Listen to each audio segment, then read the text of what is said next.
Yung nanay na excited pa sa anak, papasok na, first day ng school, bilang midtik ang anak namin, ayan, nag-aaral.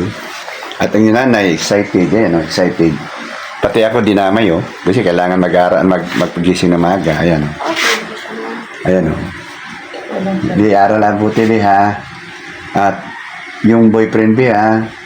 Iwas tayo, ha? Ang boyfriend. Midtik na. Midtik kasi, Ikaw, syempre.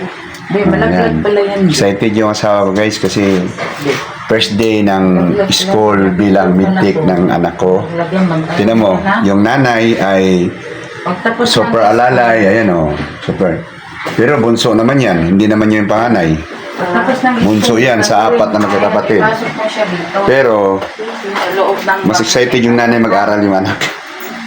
So ako maghahatid ako sa aking anak. Siyempre, yakap ako sa anak ko. Siniko ako guys, siniko ako. Nakulitan sa akin yung anak ko guys, nakulitan. Ayan. Aral na buti para maging midtik. Tapos, pagka sinerte, di maging doktor.